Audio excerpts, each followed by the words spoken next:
Boa noite a todos, na paz do Senhor Jesus. Graças a Deus o Senhor nos concede vitórias pelo poder que há no seu nome. Poder do nome de Jesus. Muita satisfação estarei aqui nesta noite, iniciando uma live.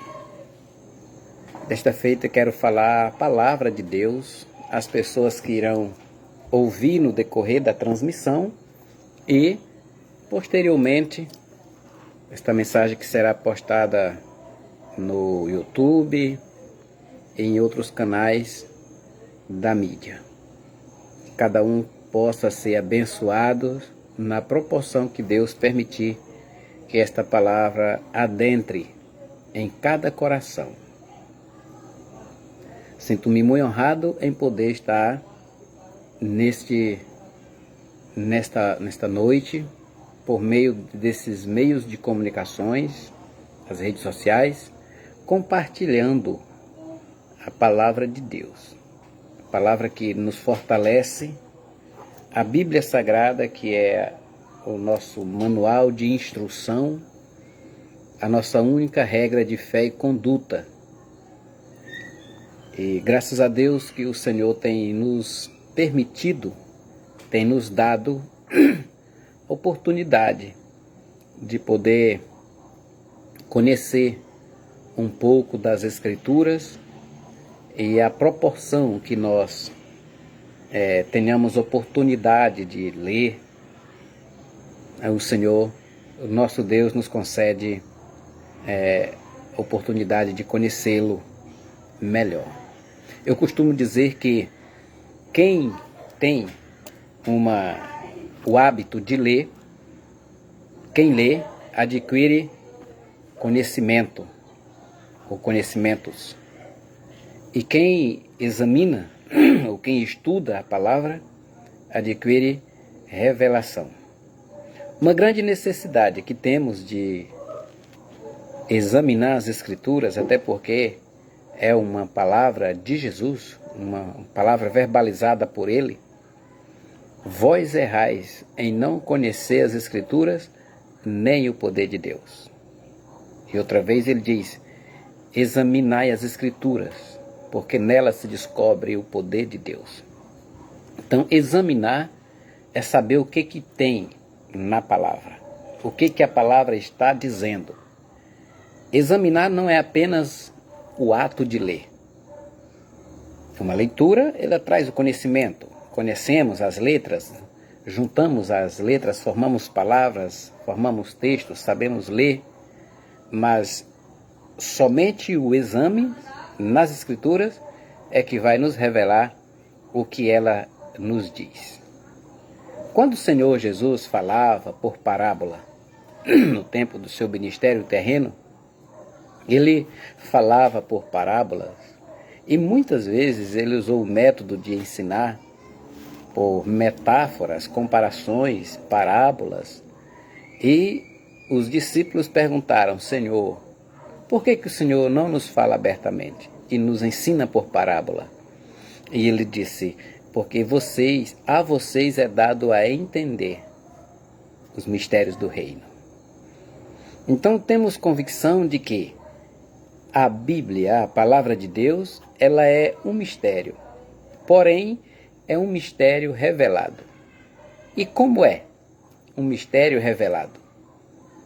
Como que se pode entender um mistério revelado? Já que é mistério, como é que pode ser revelado? Já que é revelado, não pode ser mistério. Entendemos que por que é mistério? A palavra de Deus ela é espiritual.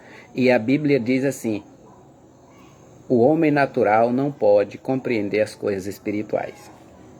A proporção que você está andando em espírito ou esteja no espírito, você tem uma facilidade muito grande, há uma grande probabilidade de você entender o que realmente a Bíblia esteja dizendo. O homem natural, ele pode ler a Bíblia, pode conhecer a história, as narrativas, as Escrituras, porque ele sabe ler, ele conhece as letras. E tem muitas pessoas que são sábios nas Escrituras, no sentido de conhecer as histórias, desde Gênesis até ao Apocalipse. Tem pessoas que conhecem a Bíblia, a leitura, a composição da Bíblia, ela é de livre acesso a todos os que sabem ler. No entanto, a sua interpretação espiritual não é para qualquer um. Não é para qualquer um. A interpretação espiritual ela está para aqueles que examinam a Escritura. E para fazer um exame das Escrituras, como ela é uma obra espiritual, a Bíblia ela é sagrada, ela é espiritual, logo requer do estudante, do examinador, uma vida espiritual. É justo que qualquer pessoa pode ler, mas a compreensão ela não se dá para qualquer pessoa. A compreensão ela é obtida através do Espírito Santo para aquela pessoa que está no Espírito Santo. E nesta noite eu quero compartilhar uma palavra que está escrita no Pentateuco, no quarto livro da Bíblia, que é o livro dos Números, no capítulo 21, e os versículos 4, lá vai estar falando de uma obra que Moisés fez depois de uma ação divina para punir o povo. Se trata de quê? Se trata da serpente de bronze. Quero ler a história, o texto da história que narra Moisés escreveu no livro dos Números, capítulo 21, a partir do versículo 4, está escrito assim: Então partiram do Monte Or, pelo caminho do Mar Vermelho, a rodear a terra de Edom. Porém, a alma do povo angustiou-se naquele caminho. E o povo falou contra Deus e contra Moisés. Por que nos fizeste subir do Egito para que morrêssemos neste deserto? Pois aqui não tem pão, nem água, e a nossa alma tem fartio deste pão tão vil. Então o Senhor mandou entre o povo serpentes ardentes que picaram o povo e morreram muita gente em Israel. Por isso, o povo veio a Moisés e disse: Havemos pecado, porquanto temos falado contra o Senhor e contra ti. Ora ao Senhor que tire de nós estas serpentes. Então Moisés orou pelo povo. Disse o Senhor a Moisés: Faze-te uma serpente ardente e põe-na sobre uma haste. E será que viverá todo o que, tendo sido picado, olhar para ela. E Moisés fez a serpente de metal e pô-la sobre uma haste. E sucedia que, picando alguma serpente alguém, quando este olhava para a serpente de metal, vivia. Vemos aqui nesta narrativa a desconformidade ou a insatisfação do povo na trajetória do Egito pelo deserto até a terra prometida. Passaram-se desde o dia que Moisés tirou o povo do Egito até chegar na terra prometida. A Bíblia narra a história de duração de 40 anos que o povo peregrinava no deserto. O povo que saiu do Egito não foram os mesmos que entraram em Canaã. A Bíblia fala que quando Moisés tirou o povo do Egito, contava mais de 600 mil homens, sem contar as mulheres e as crianças. E todo esse povo que saiu do Egito, com exceção de Josué e Calebe, ninguém deles entraram na terra prometida. Nem o próprio Moisés teve o privilégio de entrar na terra prometida. Esse povo todo morreram no deserto. Só que a multidão que entrou na terra prometida era muito maior do que a multidão que saiu do Egito. O povo que saiu do Egito morreram no deserto. O povo que nasceram no deserto entraram na terra prometida. Logo, o povo que Moisés conduziu não foi o mesmo povo que Josué conduziu. Quando houve a necessidade de Deus colocar Josué na liderança do povo, Moisés morreu e Deus chamou Josué para que assumisse a liderança. O Josué, ele temeu, e por conta do temor que ele teve, Deus falou com ele: não temas, eu sou contigo. Assim como eu fui com Moisés, meu servo, serei contigo. Então, e por que o Josué ficou com medo? Porque o povo que Josué estava assumindo ali era um povo diferente do povo que Moisés havia tirado do Egito. O povo que Moisés tirou do Egito era um povo egípcio, mesmo sendo da descendência de Abraão, mesmo sendo o povo de Deus que estava lá. Quando Jacó desceu para o Egito, era ele e mais 70 pessoas, ao todo 70 pessoas desceram para o Egito. Era uma família pequena, em comparação aos que saíram, né? Então foram poucas pessoas que desceram para o Egito por conta da fome. José já estava no Egito, governador do Egito, fez prosperar o Egito durante o período da seca, da fome que Deus permitiu, revelou para Faraó, e só José interpretou os sonhos. Então José já estava no Egito quando a família de Jacó desceu para lá. Só que esse povo moraram 400 anos no Egito.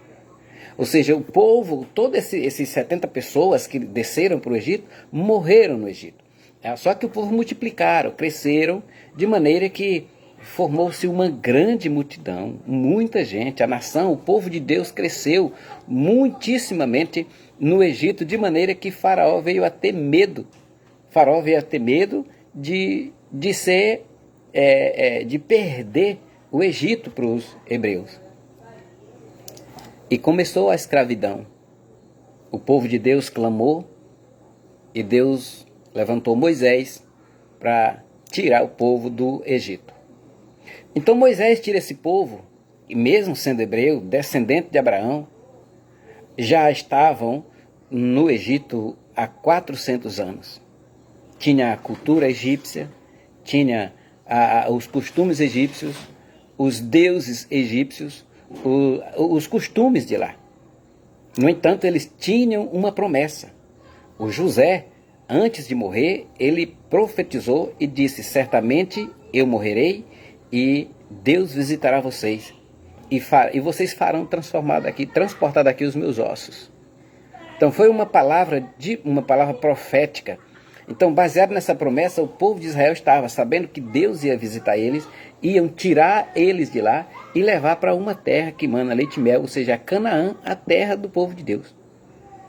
Quando o povo saiu do Egito, determinado por Moisés, determinado por Deus, mas guiado e liderado por Moisés, atravessaram o Mar Vermelho, e já no deserto, Deus providenciava a comida, Deus providenciava a água, Deus providenciava tudo necessário para manter o povo na presença dele. Durante a noite tinha a coluna de fogo, durante o dia tinha a nuvem para proteger do sol, para que o povo andasse de dia e de noite. Isso significa dizer que o povo de Deus sempre tem o amparo divino. Só que em determinado tempo, o povo veio a murmurar, a reclamar. O caminho de Canaã para o Egito não era tão longe. Não era tão longe, pois os filhos de Israel era comum, os filhos de Jacó, era comum eles irem ao Egito, comprar alimento e voltar para Canaã. No tempo da fome, antes da descida de Jacó para o Egito, eles foram algumas vezes de Canaã para o Egito. Então não era um caminho tão longe, não era tão difícil de ir. Só que Deus leva o seu povo pelo caminho certo. Não é, talvez o caminho certo não seja o mais fácil. Talvez o mais fácil não é o melhor. Deus, Ele trata conosco para trabalhar, para nos moldar, para nos preparar para uma obra melhor, para nos preparar para algo melhor. E às vezes nós não entendemos o processo de Deus em nossas vidas. Às vezes Deus está trabalhando conosco, às vezes Deus está tratando conosco, nos preparando para algo melhor. Mas aí, por nós não compreender a vontade de Deus, e a Bíblia até nos exorta que nós procuramos conhecer a vontade de Deus, e às vezes nós não entendemos, porque nós queremos o melhor para nós, às vezes o melhor para nós não é o melhor que Deus quer para nós. Às vezes o melhor que nós queremos não é o melhor que precisamos. Às vezes nós queremos, mas não podemos. E às vezes podemos e não queremos, ou seja, às vezes nós nos tornamos negligentes, nós nos omitimos em algumas situações, de maneira que as coisas, quando acontecem dentro do plano de Deus, Deus tira o povo do Egito, leva para o deserto e conduz a Canaã. Poderia Deus ter tirado o povo do Egito e dentro de alguns dias ter chegado em Canaã, está aqui no lugar de vocês. Vocês passaram 400 anos na escravidão, mas agora eu vou tirar vocês da escravidão, vou levar vocês para a casa de vocês, para a terra de vocês, para o lugar de vocês, de onde vocês saíram de origem. Só que Deus, Ele não fez isso dessa forma, porque Deus conhece o que está no coração do homem. Deus conhece o que está no nosso coração. Deus sabe dos nossos intuitos, Deus sabe dos nossos sentimentos, Deus sabe que nós somos falhos, somos fracos, e Deus sabe que nós podemos negá-lo. Então, uma certa feita Deus disse assim, olha, eu te deixei ter fome, te deixei ter sede, para te fazer entender que nem só de pão viverá o homem, mas de toda a palavra que sai da boca de Deus. Então nós precisamos entender que a nossa dependência é exclusiva. Nós dependemos único e exclusivamente de Deus. Nós precisamos uns dos outros. Mas depender só de Deus. Nós não dependemos uns dos outros, nós precisamos uns dos outros, mas a nossa dependência é exclusiva. Você é dependente de Deus, eu sou dependente de Deus, nós somos dependentes de Deus. Jesus disse, sem mim nada podeis fazer, sem mim nada sois. Portanto, a Bíblia diz que o povo ficou impaciente no caminho, no deserto.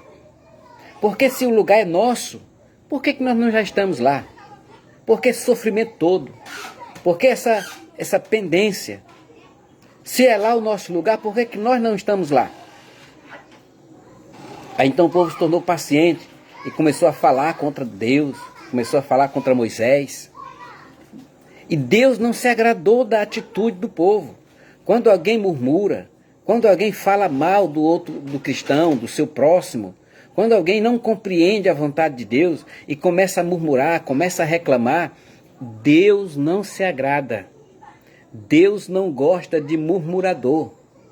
Deus não quer que o seu povo murmure. Existe um hino na harpa cristã que diz assim, em vez de murmurares, canta. Então Deus não quer que nós murmuramos. Deus quer que nós glorificamos a Ele em todas as circunstâncias. Em tudo dai graça. Glorifiquemos, pois, a Deus em qualquer circunstância. Em qualquer situação, Deus tem a primazia na nossa vida. Mas o povo de Israel, no deserto, ele começou, olha só a palavra que o povo falou. Então, versículo 5 do texto que lemos, número 21, verso 5. E o povo falou contra Deus e contra Moisés. Observe como alguém ousa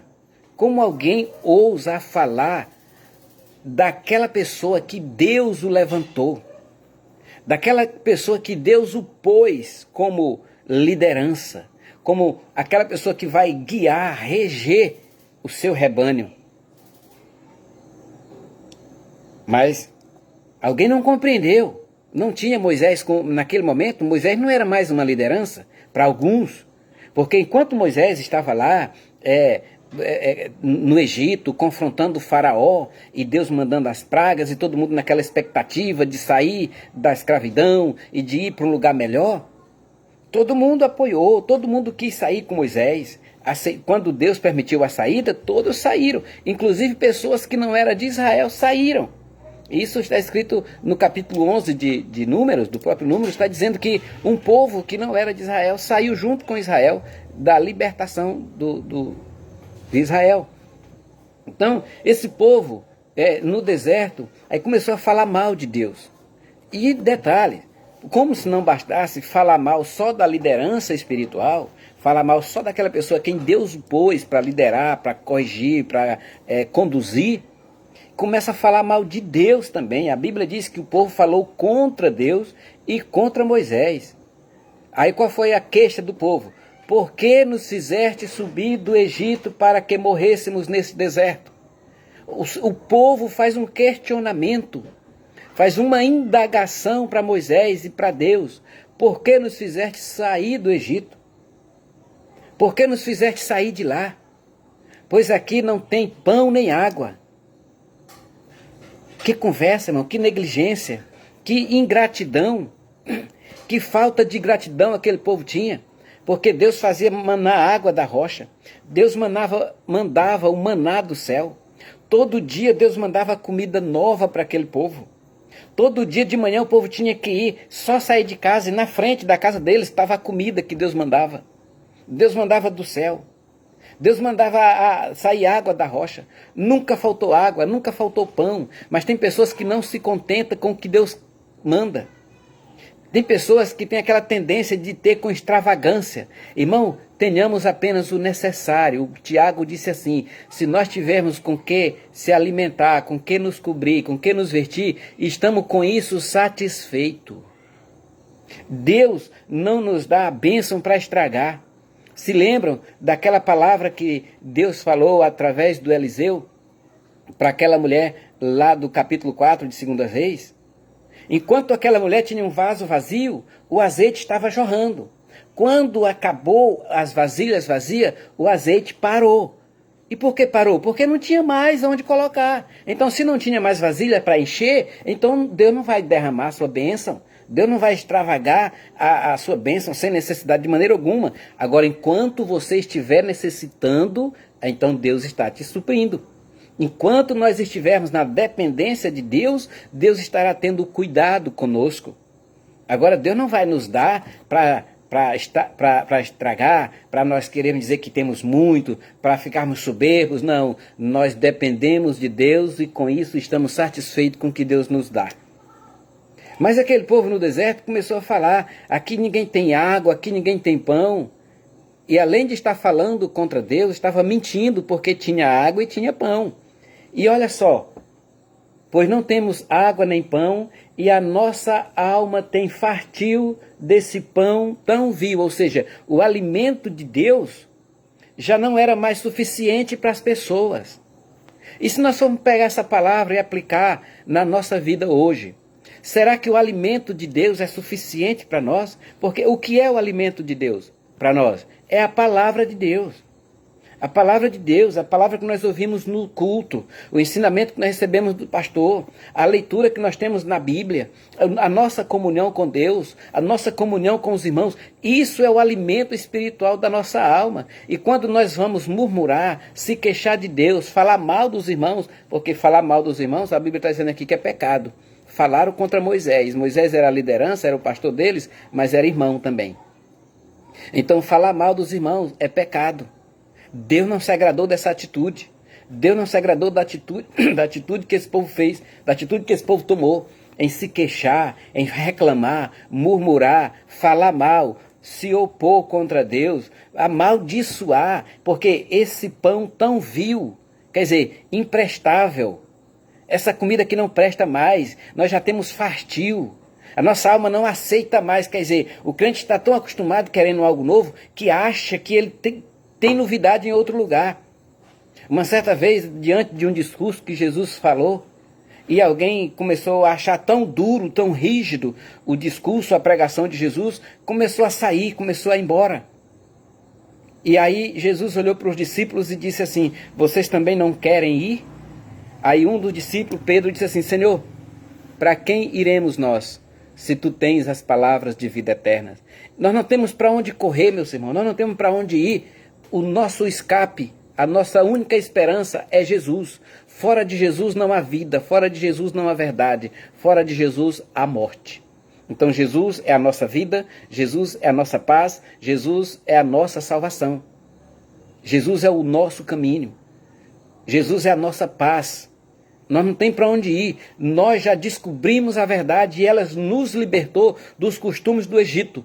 Agora, portanto, a palavra de Deus para nossas vidas, ela ainda deve ser alimento espiritual. Mas aquele povo se levantou contra Deus, se levantou contra Moisés e amaldiçoou a comida que comia. Nós não temos nada, nós não temos pão, nós não temos água, e a nossa alma tem fartio desse maná tão vil. Sabe por que muitas pessoas estão fartiosas do alimento de Deus? É porque não buscam mais a Deus. Pessoas que não têm mais apetite por Deus. Pessoas que não têm mais aquele desejo ardente de estar diante de Deus, de estar na presença de Deus, de buscar Deus na comunhão, na oração, na leitura, no louvor. E isso faz com que as pessoas adoecem espiritualmente. Se você que está me ouvindo, me assistindo e que vai ouvir essa mensagem posteriormente, se você passar um dia sem comer, no final do dia você está mal-humorado, você está fraco, você está desanimado.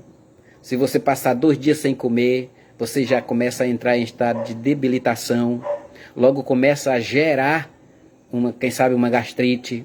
Começa a vir a fraqueza, começa a vir a anemia, a imunidade baixa, e as viroses chegam, e a pessoa adoece e termina morrendo.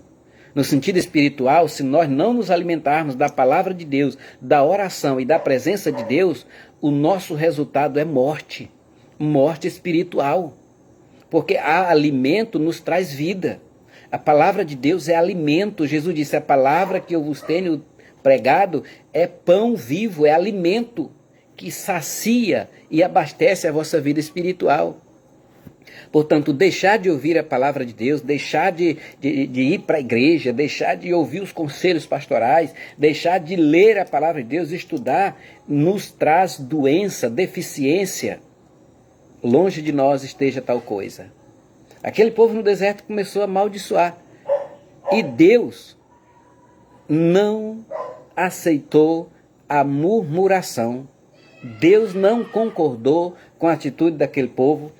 Como que Deus agiu com aquele povo? Ah, meu povo é um coitadinho, eu vou mudar aqui o cardápio, eu vou trazer algo novo. Então o Senhor, versículo 6, então o Senhor mandou entre o povo serpente ardente. Olha, irmão, resultado do murmurador, cuidado com as cobras. O Senhor mandou serpentes ardentes que picaram o povo e morreram muita gente em Israel.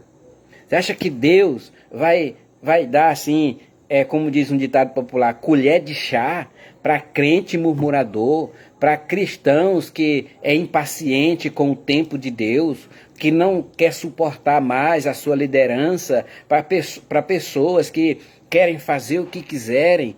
Na particularidade de cada um, tudo bem, todos têm as suas particularidades, ninguém tem a ver com a vida de ninguém, mas dentro da casa de Deus precisa ter decência, precisa ter ordem, existe uma liderança e lá existe comida espiritual. Então nós não podemos jamais dizer que nosso alimento espiritual é imprestável, cair na tentação que aquele povo lá no deserto caíram. Às vezes, as situações na nossa vida começam a ficar tão apertada, tão difícil, que a gente começa a cair na tentação da murmuração. Mas que o Senhor Jesus nos abençoe e o poder do nome dele repreenda todo mal e toda murmuração seja excluída, expulsa em nome de Jesus e nós não sejamos atingidos com esse mal. Deus não foi ter misericórdia do povo porque estava murmurando. Alguém vai se queixar para Deus achando que Deus não está fazendo certo, porque a ideia do povo aqui se queixar para Deus era achando que Deus estava agindo errado. Nós não temos nada a não ser esse maná vil. E tem versão que assim, esse maná maldito, essa comida. Tem pessoas que amaldiçoam a comida que Deus dá. Tem pessoas que não aceitam o que Deus quer que ele seja. Deus não gostou da atitude do povo e mandou entre eles serpentes venenosas que mordiam o povo e as pessoas morriam no deserto. Morriam. E por que Deus permitiu isso? Porque, olha, essa reação, a atitude do povo trouxe uma ação de Deus sobre eles. E a ação de Deus contra esse povo trouxe uma reação do povo com relação ao que eles disseram. Qual foi a reação do povo? Por isso o povo veio a Moisés e disse, olha, depois que o povo estava morrendo, mordido pela serpente, aí o povo veio a Moisés e disse, Moisés, nós havemos pecado. Temos pecados falando contra o Senhor e falando contra ti. Olha aí, irmão.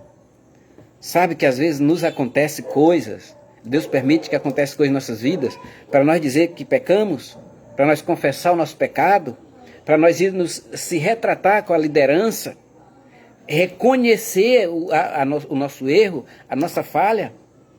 Isso aconteceu. E se Deus tivesse, por exemplo, mudado o cardápio, se Deus tivesse feito jorrar outra água diferente da que ele já havia vindo dando, o povo ia continuar murmurando, ou seja, era só o povo querer uma coisa e ia reclamar para Deus. Mas Deus sabe o alimento que você precisa, Deus sabe a água que você precisa saber a água que bebe e a comida que lhe alimenta. O que Deus te dá é o melhor para você. Às vezes pode não ser agradável para ti, mas é a tua necessidade. E dentro dessas palavras aqui, dentro desse texto aqui, Deus mandou as serpentes. Quer ver? Deixa esse povo sofrer um pouquinho, deixa morrer um bocado de gente aí, que aí eles vão reconhecer que eu estou certo e eles estão errados. Quando Deus permitiu as serpentes, que morreu muita gente em Israel, aí o povo foi para Moisés pedindo perdão. Moisés, nós temos pecado contra ti, nós temos pecado contra Deus, nós pedimos que o Senhor ore ao Senhor, para que ele tire de nós esta serpente. A Bíblia diz que Moisés orou pelo povo. Aqui há uma lição para nós, liderança: orar pelo povo.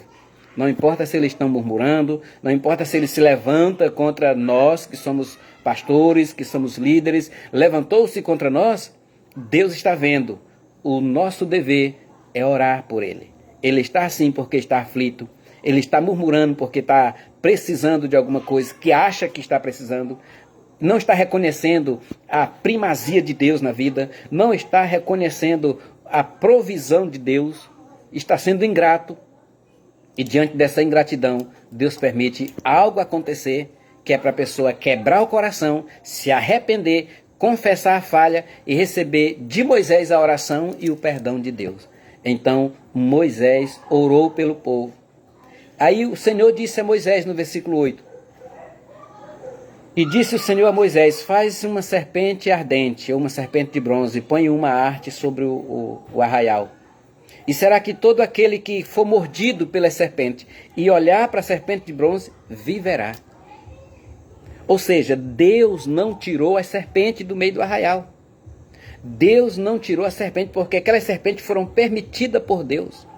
Porque se Deus tivesse também tirado a serpente, os murmuradores iam surgir novamente. Então, como sempre tem murmuradores no meio da sociedade, no meio de igrejas, no meio das comunhões, das reuniões, no meio das igrejas, existe sempre murmurador, então sempre vai existir uma víbora ali. um venenoso, vai haver ali um espinho, vai haver ali algo que vai dar uma ferroada, vai chamar a atenção. Porque a murmuração atrai uma tentação e a tentação nos leva a cometer um pecado. O que aconteceu? Deus não tirou as serpentes do meio do arraial, mas mandou que Moisés levantasse uma serpente de bronze, e essa serpente de bronze era o quê? Era uma figura de Cristo. E o apóstolo João, no Evangelho, ele disse: assim como Moisés levantou a serpente de bronze no deserto, importa que o Filho do Homem seja levantado no madeiro, para que todo aquele que nele crê não pereça, mas tenha a vida eterna. Então, assim como a serpente de bronze era um remédio para as pessoas que eram mordidas pela serpente vivas, ou seja, foi mordido pela serpente, mas olhou para a serpente de bronze, aí a Bíblia diz: viveu. Vive todo aquele que é mordido pela serpente. E olhar para a serpente de bronze, se der tempo, vive. Portanto, diante dos nossos pés, diante da nossa sociedade, diante dos nossos convívios, não são poucas as serpentes que estão colocadas, que foram postas. O perigo, o veneno. É claro que aqui hoje, no sentido espiritual, é um sentido figurado. É claro que não tem uma serpente, uma jararaca, uma cobra perto do teu pé aí para te morder quando você fizer o mal. Não está se referindo a isso. Não está se referindo à literalidade da palavra. Não, de maneira alguma. Não está falando aqui de uma cobra venenosa. Mas está falando assim do efeito maléfico de muitas pessoas que se opõem contra você. Do efeito das línguas ferinas que falam contra você, contra o seu ministério, contra o Deus que você serve. Não importa o que alguém acha de você, o que alguém diz de você, o importante é o que você é diante de Deus, é o que nós somos. Nós não precisamos viver pelo que as pessoas acham de nós. Nós precisamos viver da maneira que a Bíblia nos orienta e que nós entendemos que precisamos viver diante de Deus. Ninguém tem o direito de intervir na particularidade de ninguém. Agora, todos nós temos o direito de observar a palavra de Deus, ler as Escrituras, buscar a Deus e viver na presença dele. Mas se acontecer o contrário, se entrarmos pela porta da desobediência e começarmos a murmurar, começarmos a reclamar, começarmos a falar mal de tudo e de todos, aí Deus não se agrada, ninguém gosta e Deus permite que algo de ruim aconteça, que é para levar em você o arrependimento. Porque é pecado, falar mal dos outros é pecado, está escrito na Bíblia. É pecado, o povo reconheceu que pecou quando falou contra Deus e quando falou contra Moisés. Está escrito, o povo chegou diante de Moisés e disse: ora por nós pecamos falando contra ti e contra Deus. É bom quando o ser humano reconhece que ele é pecador, é bom quando ele reconhece que ele é carente da oração, e é bom que ele reconhece que Deus é que tem a resposta. Mas tem muitas pessoas ainda ignorantes que desconhecem Deus, desconhecem a obra de Deus e fala mal de pastor, fala mal de crente, fala mal de Deus e vive uma vida miseravelmente arruinada, porque é guiado por efeitos de venenos, de línguas ferinas, de palavras torpes e de ação e atitude de pessoas que não têm compromisso com o próximo. Mas a Bíblia diz: e Moisés fez a serpente de metal e pô-la sobre uma haste. E sucedia que, picando alguma serpente a alguém, quando este olhava para a serpente de metal, vivia. Diante da nossa sociedade, de muitas coisas ruins que você recebe de alguém, palavras, atitudes, ações e muitas coisas que ferem os teus princípios, eu quero dizer para você, ainda existe um Jesus. Ainda existe o Jesus que morreu por nós, que foi morto lá na cruz, para que eu e você tivesse vida através dele. Os venenos das pessoas, das serpentes e das víboras, não vai nos atingir, porque você está olhando para Jesus. Você está olhando para o autor e consumador da tua fé, Jesus Cristo. Que Deus possa nos abençoar, nos guardar desses venenos mortíferos, dessas víboras que está ao nosso redor, no sentido figurado da palavra, as pessoas más que estão à nossa volta. A Bíblia diz que nós estamos rodeados de uma grande nuvem de testemunhas, de uma tão grande nuvem de testemunhas. Que testemunhas são essas? Hebreus 11. Hebreus 12, né? Fala que nós estamos rodeados de uma grande nuvem de testemunhas. Que testemunhas são essas? São pessoas que falam contra e a nosso favor. Alguém fala bem de você, mas mais é os que falam mal do que os que falam bem. Então, para essas pessoas que falam mal de você, que falam mal de mim, diga assim: eu tenho o antídoto contra as serpentes. Eu tenho Jesus, a minha vida. Eu tenho o antídoto, eu tenho o contraveneno. Contraveneno de serpente é Jesus. Jesus é que vai te livrar, é que vai te guardar, que vai te proteger, vai te livrar da queda, vai te livrar do mal. O Senhor Jesus, ele disse: olha, é-me dado todo o poder nos céus e na terra. E ele diz também: eu vos dou poder para pisar serpentes e escorpiões e toda força do mal, e não lhe causará dano algum. Jesus disse isso para os discípulos. Você é discípulo de Jesus? Tome posse dessa palavra. Nós somos discípulos de Jesus? Tomemos posse dessa palavra. O Senhor nos deu poder para pisar serpentes e escorpiões e toda a força do mal, e não lhe fará dano, e nada lhe fará dano algum. Quando ele deu ordem aos discípulos: ide pregai o meu evangelho por todo o mundo, ele disse que em nome dele nós faríamos milagres. E em nome dele, se bebêssemos alguma coisa mortífera, não faria dano algum. Em nome dele, se alguma serpente nos picasse, a Bíblia diz que ele não teria efeito. Portanto, o nosso antídoto, o nosso contraveneno, chama-se Jesus. Assim como para o povo lá no deserto, a serpente de bronze era o antídoto, para o povo, quando mordido pelas serpentes, pelas víboras venenosas, Jesus é a nossa cura.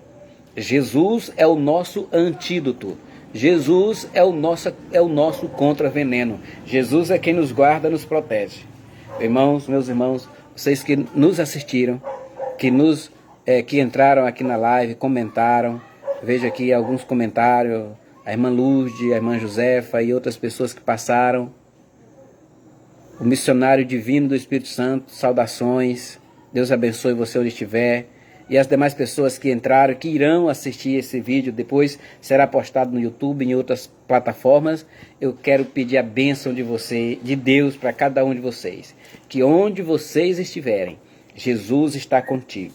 Jesus está com cada um de vocês, livrando, guardando.